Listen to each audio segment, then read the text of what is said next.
The wealthiest woman in your circle is probably lying awake at night feeling poor, and a Roman philosopher from 2,000 years ago knows exactly why. She has the designer wardrobe, the investment portfolio, maybe even the second home, but something gnaws at her in those quiet moments between scrolling and sleep. It is not about the numbers in her account. It never was. What she is experiencing is something far more insidious than simple financial stress, and it has plagued women of means since the days when Roman matrons could own property but never truly control their wealth. His name was Lucius Annaeus Seneca, and if you think ancient philosophers have nothing to teach you about your relationship with money, you have never encountered a man who advised an emperor, accumulated what historians estimate at roughly $150 million in today's currency, and still practiced voluntary poverty several times a year. This was not a man who lived in theoretical ivory towers. Seneca understood power, real power, the kind that made him tutor to Nero, one of history's most volatile rulers, and the kind that kept him alive and influential in a court where the wrong word could mean execution. He did not just philosophize about wealth. He embodied its contradictions, accumulating vast estates and lending money at interest while simultaneously writing that riches have shut off many a man from the attainment of wisdom, that poverty is unburdened and free from care. The controversy around Seneca's wealth was legendary even in his own time. His contemporaries mocked him as super-rich Seneca, the Stoic who preached contentment while dining on gold plates. But here is what modern women miss in their rush to dismiss him as a hypocrite. Seneca's seemingly contradictory relationship with money was precisely what made him understand it so profoundly. He knew something that separates women who merely have money from women who possess true financial sovereignty. He understood that wealth is not a number, it is a relationship. And like any relationship, it will either serve you or consume you. Think about the Roman women of Seneca's era.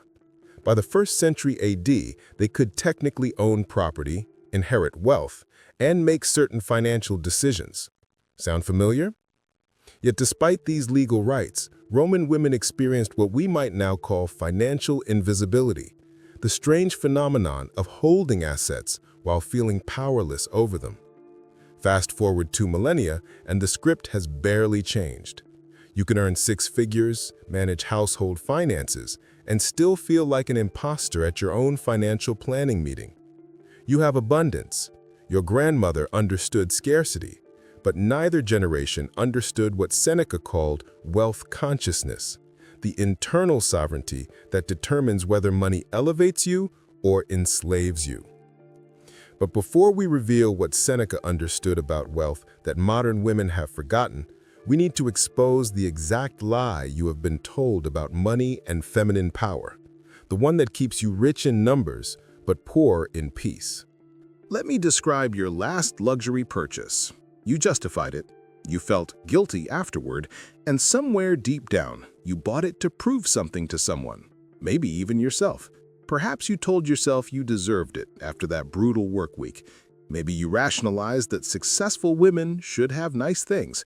Or possibly you bought it because another woman in your circle had something similar, and you refused to be the one who looked like she was falling behind. The purchase felt good for approximately 48 hours, and then the familiar anxiety returned, whispering that you are still not enough, still not secure, still not truly wealthy, despite the numbers climbing in your account. This is not a character flaw. This is a cultural inheritance. High-achieving women exist on what researchers call the earning-spending treadmill, a relentless cycle where increased income triggers proportionally increased consumption, leaving you perpetually feeling one purchase away from genuine affluence. A recent study revealed that high-net-worth women report 40% more financial anxiety than their male counterparts, despite holding comparable assets. Think about that paradox. The wealthier you become, the more anxious you feel. Your grandmother experienced scarcity and learned to stretch every dollar, You experience abundance, but somehow feel poorer than she did with a fraction of your resources. The difference is not in the bank account. It is in the relationship you were taught to have with money itself. You were taught to earn money, but never to command it. This distinction separates women who have money from women who possess true financial power. The financial advice industry teaches women to manage money, create budgets, maximize savings, diversify portfolios. These are the tactics of financial survival. Wealthy women, the ones who sleep soundly regardless of market fluctuations, do something entirely different. They master money. And mastery requires confronting the invisible wound that drives that compulsive luxury purchase, that need to prove your worth through your net worth. Seneca understood this distinction 2 millennia ago when he wrote that wealth is the slave of a wise man and the master of a fool. The question is not whether you have money. The question is whether money has you. Consider the Roman women of Seneca's era, the ones who could legally own property, yet felt perpetually powerless.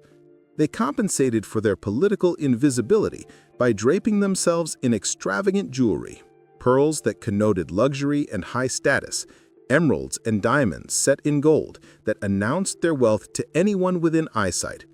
Roman law even enacted sumptuary laws, attempting to curtail the excessive consumption of women who were collecting jewels as proof of power in a world that denied them actual power.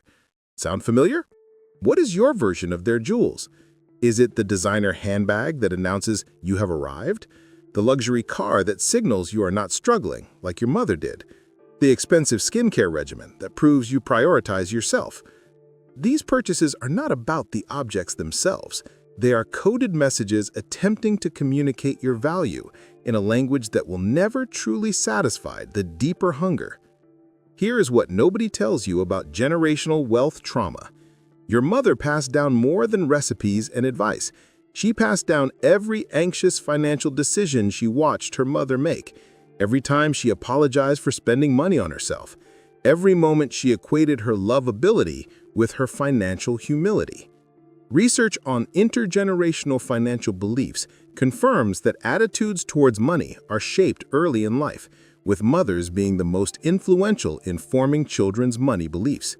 You inherited her fear that having too much makes you unlovable, her belief that good women are modest about wealth, her conviction that financial power somehow diminishes femininity, so you earn like the men in your industry, but spend like a wounded woman trying to prove she deserves what she has. The invisible mental tax women pay for every financial decision is exhausting. Should you invest aggressively or play it safe? Will people think you are greedy if you negotiate harder? Does wanting more make you ungrateful for what you have? Every choice carries the weight of centuries of conditioning that taught women to be good with money, which meant quiet, modest, grateful, rather than powerful with money, which means strategic, unapologetic, sovereign. Seneca watched Rome's wealthiest citizens destroy themselves with this exact pattern of using consumption to fill an internal void that external wealth could never satisfy. In his critique of luxury in On the Happy Life, he argued that consumption tailored to needs creates freedom, while consumption pursued to excess creates slavery. He saw Roman matrons bankrupting their families to acquire another pearl necklace, another status symbol, another temporary proof of worth that would inevitably demand replacement. Your spending patterns reveal your power wounds more accurately than years of therapy ever could. Each purchase is a breadcrumb trail leading back to the original lie that your net worth determines your self-worth, that external abundance can heal internal scarcity, that one more achievement or acquisition will finally make you feel secure. Seneca watched Rome's wealthiest citizens destroy themselves with this exact pattern of using consumption to fill an internal void that external wealth could never satisfy. But he discovered something that transforms this anxiety into unshakable power, a framework that allows you to have wealth without wealth having you, to command money instead of being commanded by it. Seneca did something no modern financial advisor would dare suggest. he regularly practiced voluntary poverty just to prove he did not need his wealth. This was not performance art or philosophical posturing. The man who managed the equivalent of $300 million would periodically sleep on a hard floor, dress in shabby clothes, eat only simple bread and water for days at a time. He wrote to his friend Lucilius, advising him to set aside certain days for this practice to befriend poverty before circumstance forced the introduction. While Rome's elite competed to display ever more extravagant wealth, while matrons bankrupted estates acquiring jewelry to signal status, Seneca was systematically training himself to release the psychological grip that material security exerts on human freedom. This was the same man who advised Nero, the most powerful and volatile ruler in the known world. Seneca held a position that granted him access to immense riches through imperial patronage, yet he understood something that modern women are only beginning to rediscover. Wealth is a tool for freedom, not a source of identity. His philosophy emerged not from theoretical contemplation in ivory towers, but from lived experience, navigating the most treacherous corridors of power in history's greatest consumer empire. Ancient Rome was the world's first true consumer culture, a civilization where constant spending and material accumulation defined social status, where economic excess drove both individual behavior and imperial policy. Sound familiar? In this context of relentless materialism, Seneca practiced what rich women today are finally learning to embrace: strategic detachment. His exile to Corsica in 41 AD stripped away every external marker of success. Accused of adultery with the emperor's niece, Seneca lost his political position, his proximity to power, his financial security, everything society taught him to value. Yet from that desolate island, he continued writing philosophy that would outlive empires. The exile taught him what bankruptcy teaches modern women: that freedom exists independent of bank accounts, that internal sovereignty cannot be confiscated by external circumstances. This was not romantic philosophy. This was tested wisdom forged in the crucible of genuine loss. In his essay On Providence, Seneca argued that wealth serves as character development, that fortune tests us to reveal what we are made of beneath the superficial coating of material success. He asked the question that separates women who have money from women who command it: does your wealth serve you, or do you serve it? The Stoics developed a framework called the dichotomy of control, teaching practitioners to distinguish between what falls within their power and what does not. You control your choices, your character, your response to circumstances. You do not control market fluctuations, economic crises, or whether your portfolio performs as projected. The psychology of wealth, Seneca understood, is identical whether you are managing a Roman estate or a modern investment portfolio. The external circumstances change, but the internal relationship with money, the fear, the grasping, the identity confusion, remains remarkably consistent across millennia. What made Seneca's perspective revolutionary was not that he rejected wealth. He was explicitly clear that given the choice between poverty and riches, he would choose riches. But he refused to let that preference become a prison. Wealth in Stoic philosophy is what they called a preferred indifferent, something nice to have, but irrelevant to your fundamental worth and happiness. This gender-neutral wisdom bypasses the particular shame women carry about financial power, the fear that wanting wealth makes you unfeminine, ungrateful, or somehow morally suspect. Seneca was not interested in your gender. He was interested in your freedom. So what did this ancient Roman understand about wealth that transforms how the richest women today think about money? It starts with one dangerous question that cannot be unasked once you hear it. Here is the question that separates women who have money from women who have wealth consciousness. What is your enough number? Not your aspiration number or your comparison number or the amount that would finally make your mother proud. Your actual enough. The sum that buys complete freedom to live according to your values without financial anxiety dictating a single decision. Seneca knew his answer. He wrote that he needed sufficient wealth to remain free, nothing more. It is not the woman who has too little who is poor, he argued, but the woman who craves more.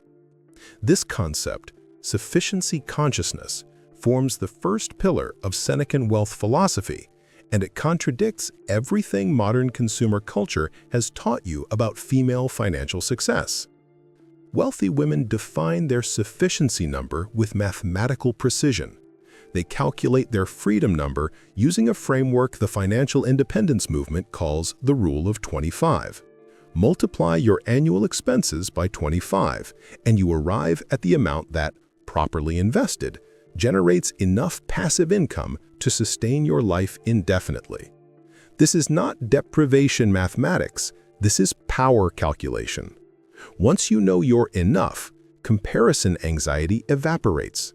Your colleague's designer handbag provokes no internal crisis because you are not competing in her race. Your sister's investment windfall triggers no envy because your sufficiency already exists or follows a clear roadmap. The psychological freedom of knowing your ceiling is that it transforms money from an infinite anxiety generator into a finite, manageable tool. Seneca practiced this ruthlessly. He periodically gave away substantial portions of his wealth to prove he could lose everything and remain himself. Most women have never calculated their enough because they were taught that wanting a specific sum makes you greedy, that good women remain vague about money, that feminine humility requires financial uncertainty. This is the wound talking, not wisdom. The second pillar is strategic detachment, holding wealth like water with a firm grasp but a loose grip. This is where Seneca's voluntary poverty practice becomes revolutionary for modern women. He advised setting aside specific days to dress in simple clothes, sleep without comfort, eat only bread and water, and live as if poverty had arrived. Wealthy women have adapted this ancient practice into quarterly wealth audits where they ask a single devastating question. If this disappeared tomorrow, who am I? Not theoretically, actually. If the market crashed and half your portfolio evaporated overnight, if your business failed and income stopped, if divorce stripped away shared assets, would your power remain unchanged? Strategic detachment means your identity exists independent of your bank balance. The Stoics called this premeditatio malorum, the premeditation of evils. Seneca regularly practiced imagining the loss of his wealth, status, and position not as morbid thinking, but as essential preparation for freedom. He understood that psychological ownership enslaves far more brutally than legal ownership ever could. This contradicts everything you have been taught, but strategic detachment is not about denying yourself luxury or living in artificial scarcity. Your grandmother saved compulsively because scarcity defined her reality. Your mother spent compensatorily to heal wounds scarcity created. You will invest strategically to build actual power. Wealthy women do not eliminate luxury, they weaponize it strategically. They practice what might be called financial fasting, periodic experiments with living at different economic levels to remember that comfort is a preference, not a requirement. Sleep on the floor occasionally. Wear basic clothes for a week. Eat simply for a few days. Not because you cannot afford better, but precisely because you can. This is Seneca's genius. By voluntarily experiencing what you fear, you drain fear of its power over you. The difference between deprivation and detachment is that deprivation happens to you, while detachment is something you choose. One diminishes your power, the other amplifies it exponentially. The third pillar transforms everything you thought you knew about spending. Wealth as power tool, not identity marker. In his essay on the shortness of life, Seneca argued that people guard their money carefully, but waste their time recklessly, failing to recognize that time is the only currency that matters. Wealthy women understand that money is an amplifier of character, not a creator of worth. This is why they apply a filter to every financial decision that most women never consider. Does this purchase increase or decrease my power? Not my status, not my attractiveness to others, my actual power, freedom, time, choice, attention, energy. Seneca wrote extensively about gift-giving in his treatise On Benefits, arguing that the intention behind the gift matters more than the gift itself, that true generosity measures not the ends of the act, but the spirit from which it springs. Wealthy women have weaponized this insight. They spend on what genuinely amplifies their power and release everything that diminishes it, regardless of how impressive it appears to observers. This creates a spending hierarchy radically different from emotional spending. Necessity first, then sufficiency, then power purchases, and only finally luxury. Necessity covers survival. Sufficiency provides comfort and dignity. Power purchases buy back time, attention, choice. They are investments in freedom itself. Luxury is what remains after power is secured, not a substitute for power you have not yet claimed. Most women reverse this order, using luxury purchases to signal a power they don't actually possess, draining resources that could build genuine freedom to maintain an illusion of success. Seneca observed this pattern in Rome's wealthiest citizens and watched it destroy them. He knew that every dollar is a future soldier in the war for your freedom. Emotional spending deploys those soldiers to impress strangers. Strategic spending deploys them to liberate your life. This is where the Stoic concept of preferred indifference becomes practically revolutionary. Wealth is something nice to have, but irrelevant to your fundamental worth and happiness. It is a tool, nothing more. Seneca advised associating with people who improve you. Wealthy women apply this same principle to their money. Does this purchase improve you? Does it increase your capacity, expand your freedom, buy back your time, amplify your ability to live according to your values? If yes, the purchase serves power regardless of cost. If no, it is an expensive distraction, regardless of how modest the price. Your mother was taught that self-care is selfish, that wanting wealth somehow diminishes femininity, that good women remain humble about money. This is cultural conditioning designed to keep you financially dependent and psychologically small. Seneca would have recognized it instantly as the same programming that kept Roman women collecting jewelry while remaining powerless. The framework shifts everything. You stop asking whether you can afford something and start asking whether it buys freedom or bondage. You stop justifying luxury purchases to yourself and start ruthlessly evaluating whether they serve power.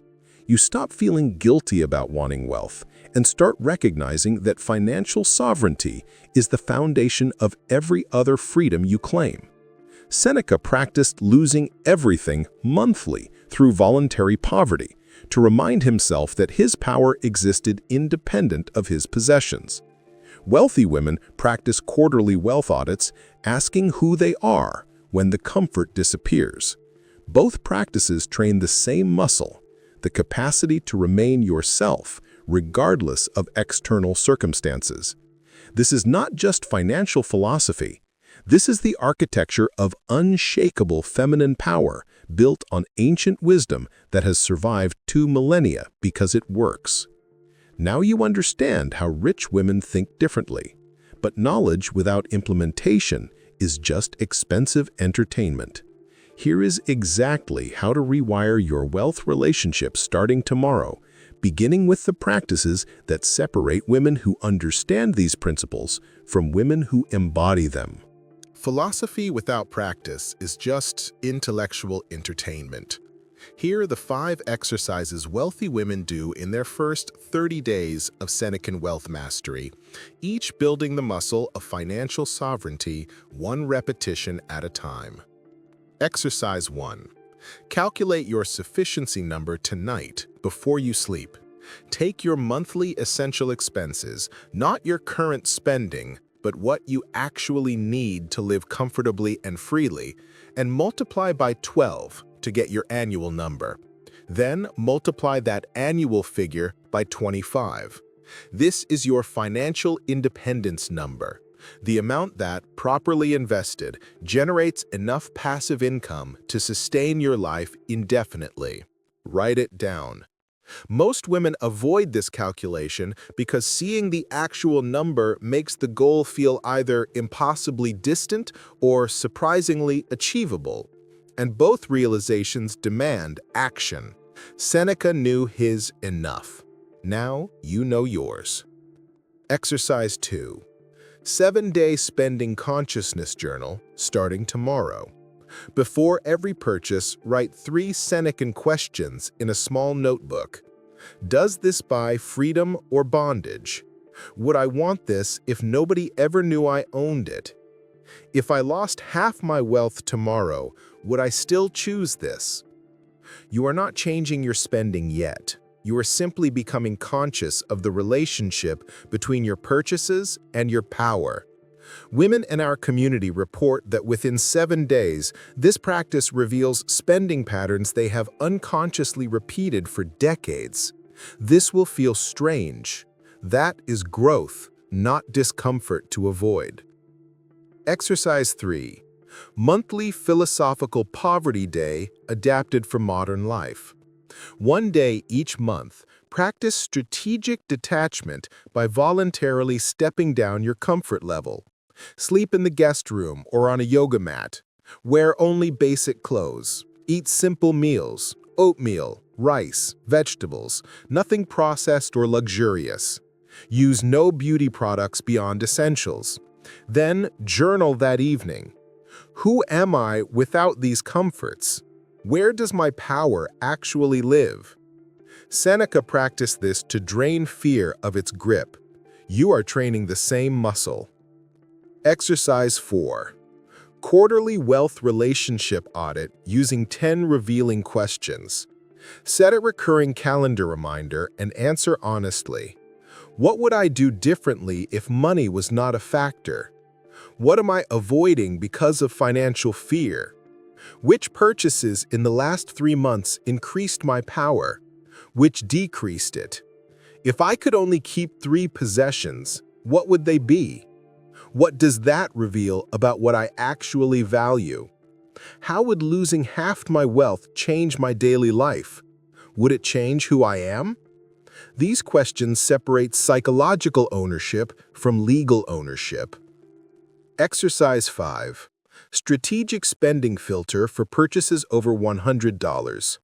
Before completing any significant purchase, pause and ask, does this amplify my capacity, expand my freedom, buy back my time, or increase my ability to live according to my values?